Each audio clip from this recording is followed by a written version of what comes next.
Hello അസ്സാം വലൈക്കും. നമ്മുടെ പുതിയൊരു വീഡിയോയിലേക്ക് സ്വാഗതം. അപ്പോൾ മക്കളെ, എന്താണ് വർത്താനം?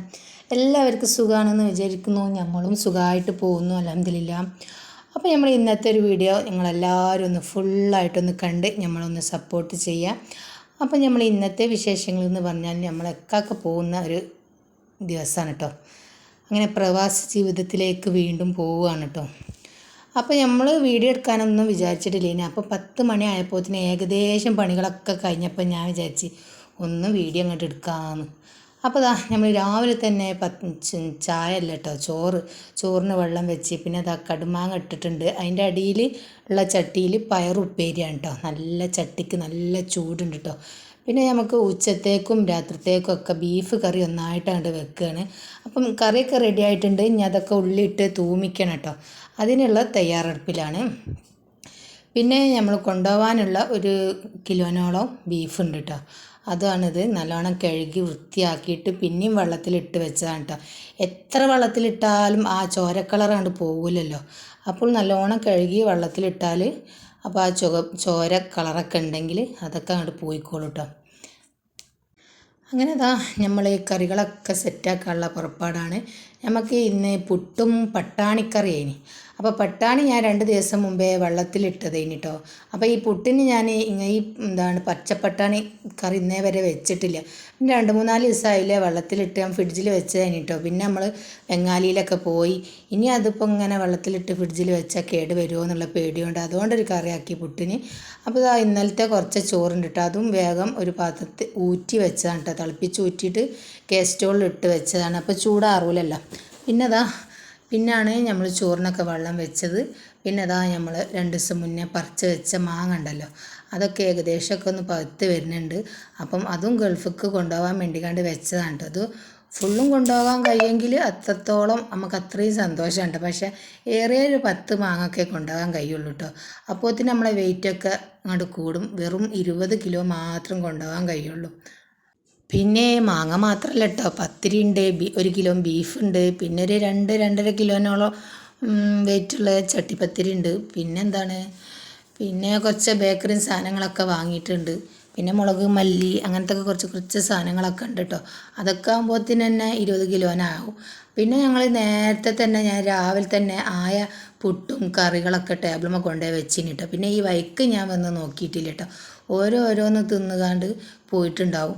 തീരെ പുട്ടൊന്നും തിന്നിട്ടില്ല കേട്ടോ. ഇപ്പോഴാണ് ഞാൻ കാണുന്നത്. വന്ന് നോക്കുമ്പം കറിപ്പാത്രങ്ങളൊക്കെ തുറന്ന് അങ്ങോട്ട് ഇട്ട് വെച്ചിട്ടുണ്ട്.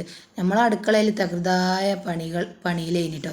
അതുകൊണ്ട് വന്നൊന്നും നോക്കിയില്ല. അവർ പോവുകയാണ് കേട്ടോ എന്ന് പറഞ്ഞ് ഞാൻ കേട്ടിക്കണ് പോവുകയാണ് എന്ന് പറഞ്ഞത്. പിന്നെ ഞാൻ നമ്മളെ പണി വേഗം തീർക്കട്ടെ എന്ന് വിചാരിച്ച് അപ്പോൾ ഇന്ന് ഉമ്മച്ചിയും വാപ്പിച്ചൊക്കെ അപ്പോൾ വന്നിട്ടുണ്ട് കേട്ടോ. പിന്നെ ഒരു മൂത്തച്ചി വരും, ഓളാണ് ചട്ടിപ്പത്തിരി കൊണ്ടുപോയി തരാമെന്ന് പറഞ്ഞത്. അപ്പം സാധാ ചോറും കറികളൊക്കെ തന്നെ കേട്ടോ. ബീഫ് കറിയും ചോറും പയറുപ്പേരും കടുമാങ്ങയൊക്കെ ആണ് നമുക്കിന്ന് ഉച്ചത്തേക്ക്. അപ്പോൾ ഇവർ ഇവിടെ TV ഒക്കെ ഫിറ്റ് ചെയ്യുന്ന തിരക്കിലാണ് കേട്ടോ.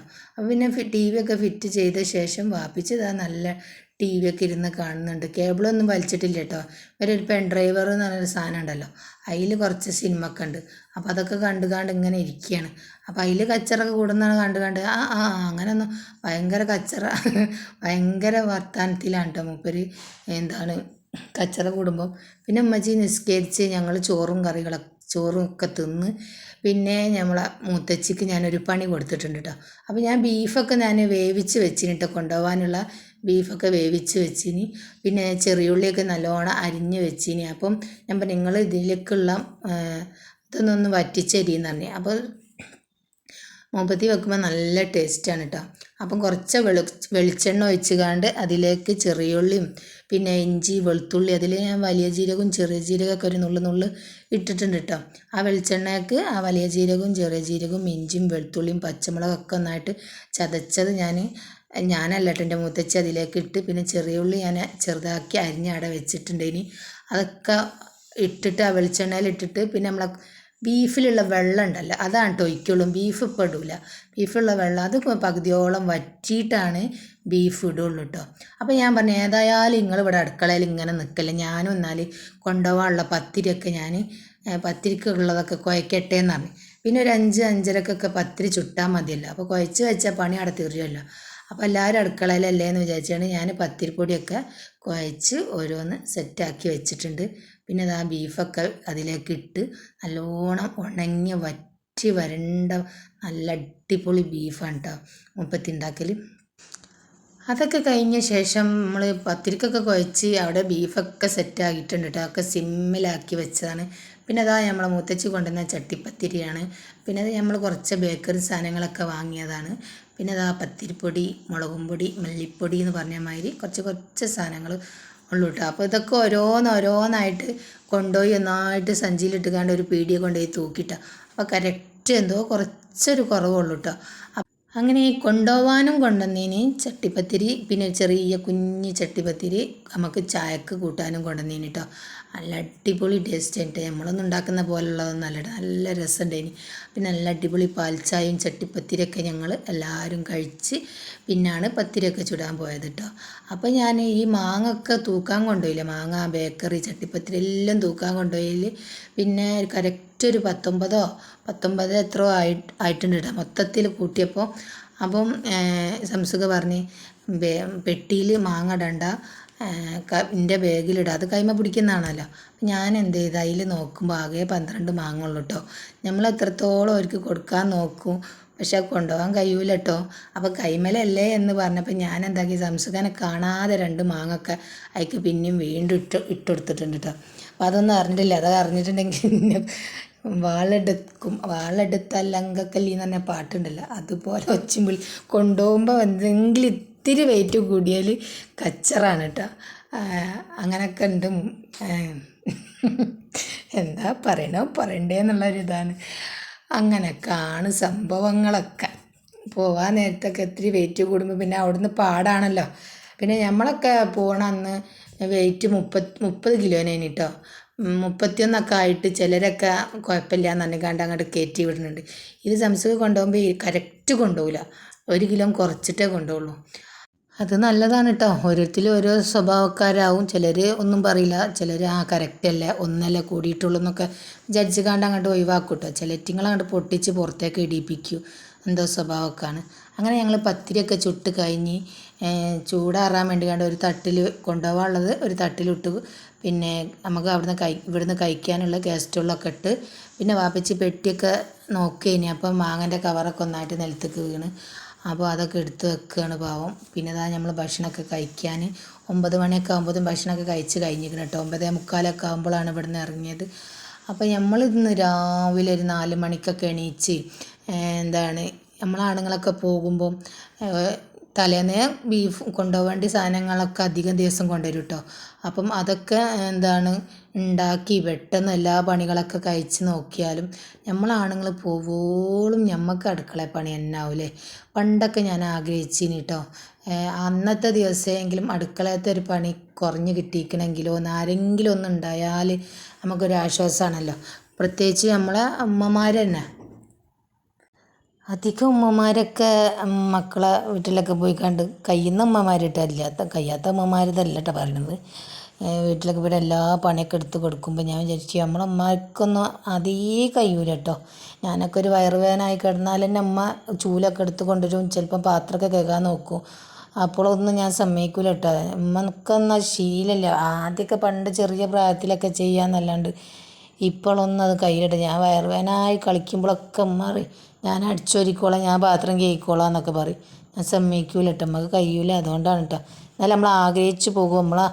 ഈ ഒരു ദിവസം നമുക്കൊരു എന്തോ ഒരു വിഷമമായ ഒരു ദിവസം നമ്മളിങ്ങനെ അടുക്കളയിൽ അങ്ങനെ നിൽക്കുമ്പോൾ ചിലപ്പോൾ പോകുമ്പോഴാവും നമ്മൾ അടുക്കളയിൽ നിന്ന് കീറിക്കാണ്ട് ആരോ പോണ മാതിരി ഒന്ന് പാളി വെക്കൽ. അത്രയും നമ്മൾ അടുക്കളയിൽ തന്നെയാണ് കേട്ടോ ഈ പോകുന്ന ദിവസമൊക്കെ. അവർക്ക് എന്തെങ്കിലും ഉണ്ടാക്കും കൊടുക്കും വേണം, കൊടുക്കാഞ്ഞാൽ നമുക്ക് എന്തോ ഒരു ടെൻഷനാണ്. അപ്പം ആദ്യമൊക്കെ ഞാൻ തന്നെയാണ് കേട്ടോ ചട്ടിപ്പത്തിരിയൊക്കെ ഉണ്ടാക്കൽ. ഇപ്പം എനിക്ക് കൈ കൊണ്ട് നമുക്ക് എല്ലാം കൂടെ ആകുമ്പോൾ പത്തിരിയും ചട്ടിപ്പത്തിരിയും എല്ലാം കൂടെ ആകുമ്പോൾ കൈ കൊണ്ട് അല്ലെങ്കിൽ തന്നെ വയ്യ കേട്ടോ. കൈയിൻ്റെ മുട്ടൊക്കെ ഭയങ്കര വേദനയാണ്, പ്രായമായില്ലല്ലേ. അപ്പം പണ്ട് ആഗ്രഹിച്ചിനി, ഇപ്പം അങ്ങനെ ആഗ്രഹമൊന്നുമില്ല കേട്ടോ. അപ്പോൾ പ്രായമായതുകൊണ്ടാവും ചിലപ്പോൾ എന്താ പറയൽ, ആഗ്രഹങ്ങളൊന്നുമില്ല. ഇപ്പം ഇങ്ങനെ എത്ര വട്ടമായില്ലേ പ്രവാസി ജീവിതത്തിലേക്ക് ഇങ്ങനെ പോകുമെന്നും കളിക്കുന്നത്. അപ്പോൾ നമ്മൾ ആഗ്രഹിച്ചതെന്ന് വെച്ചാൽ നമ്മൾ ആണുങ്ങളൊക്കെ പോകുമ്പോൾ ഒന്ന് അവരുടെ അടുത്തൊക്കെ ഒന്ന് പോയി നോക്കുക, ഒന്ന് അവിടെ ഇരിക്കുക, അതൊക്കെ എണീട്ടോ പണ്ടത്തെ ആഗ്രഹം. ഇപ്പോൾ അങ്ങനത്തെ ആഗ്രഹമൊന്നുമില്ല. നമ്മളവിടെ പോയി കുത്തിരുന്നാൽ ഓർക്ക് വേറെ പണി ഉണ്ടാവും. ഒരങ്ങോട്ട് പോയി, നമ്മളിങ്ങോട്ട് വരുമ്പോൾ ഒരങ്ങോട്ട് പോയി, അങ്ങനെ. അപ്പോൾ നമ്മളെക്കാട്ടി തിരക്ക് ഓർക്കും ഉണ്ടാവും, അവരെക്കാട്ടി തിരക്ക് നമ്മളും ഉണ്ടാവും. അങ്ങനെ നമ്മളെ അമ്മച്ചും വാപ്പിച്ചൊക്കെ പിറ്റേന്താ പോകാനുള്ള പുറപ്പാടാണ് കേട്ടോ. ഒരു 10:30 ആയപ്പോൾ ഓട്ടോറിക്ഷയൊക്കെ ഏൽപ്പിച്ചിട്ടുണ്ട്. നമ്മളെ വായിച്ചിക്കാണിട്ട് ഇന്ന് ഭയങ്കര തിരക്ക്. അപ്പോൾ ഉമ്മച്ചി പറഞ്ഞു എൻ്റെ കാലം വരെ നഖമൊക്കെ ഉണ്ട്, ഒന്ന് വെട്ടിത്തരും, എനിക്ക് കയ്യൂല ഒറ്റയ്ക്ക് വെട്ടാനെന്ന്. അപ്പോൾ ഞാൻ വാപ്പിച്ചിൻ്റെ കൈമേലൊന്ന് കൈമത്തെ നഖമൊക്കെ ഇങ്ങനെ ശ്രദ്ധിച്ചിട്ടാ. അപ്പോൾ ഞാൻ പറഞ്ഞു ഇന്നലെ വാപ്പിച്ചിൻ്റെ നഖം ആദ്യം വെട്ടി കൊടുക്കട്ടെ, എന്നിട്ട് നിങ്ങൾക്ക് വെട്ടി തരാമെന്ന് പറഞ്ഞു. അപ്പോൾ ഇത് വായിച്ച് ഇങ്ങനെ പറഞ്ഞു മോളെ ഹൈറാവട്ടെ, വാപ്പിച്ചി അങ്ങനെ ആട്ടെ, എന്തെങ്കിലും ഒന്ന് ചെയ്ത് കൊടുത്താൽ നമുക്ക് ഹൈറാവട്ടെ, അങ്ങനെ ആകട്ടെ ഇങ്ങനെ ആവട്ടെ എന്ന് പറഞ്ഞ് ഇങ്ങനെ പ്രാർത്ഥിക്കുന്നുണ്ട് കേട്ടോ. തലയിൽ വെച്ച് കൈ വെക്കുന്നുണ്ട്. കാല് പിടിച്ചപ്പോൾ കാലുമ്മേൽ പിടിക്കേണ്ട, കാലുമ്മ ചളിയുണ്ട് നഖം വെട്ടുമ്പോഴേ, ഇങ്ങനെ അതൊക്കെ പറയുന്നുണ്ട്. അപ്പോൾ അതൊക്കെ കഴിഞ്ഞാൽ പിന്നെ അമ്മച്ചിൻ്റെയും കാലുമ്പത്തെ നഖമൊക്കെ വെട്ടിക്കൊടുത്ത്. അമ്മച്ചിൻ്റെ കാലുമ്മ നഖമൊന്നും ഇല്ല കേട്ടോ, എന്തോ ഒരു പറ്റി പിടിച്ചൊരു നഖമാണ്. വായിച്ചിൻ്റെ കാലുമ്മ നല്ലോണം നഖമുണ്ട്, ഇനി കൈമലും കാൽമലൊക്കെ അതൊക്കെ വെട്ടിക്കൊടുത്ത്. മാഷാ അല്ലാ. ഇന്ന് വായിച്ചിക്ക് ഇനി തിരക്ക്, അല്ലെങ്കിൽ ഇമ്മച്ചിക്ക് ആ തിരക്കുണ്ടാകുക. നാളെ ഇവിടെ ഒരു പരിപാടിയൊക്കെ ഉണ്ട്, ഇന്ന് ഇവിടെ അല്ല, നമ്മളൊരു കുടുംബത്തിൽ. അപ്പോൾ ഇവിടുന്ന് പോകാൻ നല്ല സുഖമാണ് കേട്ടോ. അത് പറഞ്ഞിട്ട് പോലും ഉമ്മച്ചി കേട്ടില്ല. ആകെ ഉമ്മച്ചിക്ക് ഇട്ട ഡ്രസ്സാൽ വന്നാൽ മതി, ഫർദല്ലേ അവരൊക്കെ ഇടുള്ളൂ. വായിച്ചിക്ക് നല്ലൊരു ഡ്രസ്സും കൊണ്ടുവന്നാൽ അവർക്ക് ഇവിടുന്ന് അങ്ങോട്ട് പോയാൽ മതി. ഇനി അങ്ങനെ തിരക്ക് കൂട്ടിക്കാണ്ട് നമ്മൾ ഓട്ടോറിക്ഷക്കാരനെ വിളിച്ച് അങ്ങനെ എൻ്റെ മോനും ഓട്ടോറിക്ഷ കയറി അവരെയും അവിടെ ആക്കി കൊടുത്ത് അങ്ങനെ അങ്ങോട്ട് പോകുന്നു കേട്ടോ. അപ്പോൾ നമ്മൾ ഇന്നത്തെ വീഡിയോ ഇങ്ങനെയൊക്കെ തന്നെയാണ് കേട്ടോ. നമ്മളെ വീഡിയോ എന്നും ഇങ്ങനെയൊക്കെ തന്നെയാണ് കേട്ടോ. അപ്പോൾ എല്ലാവരോടും അസ്സലാമു അലൈക്കും.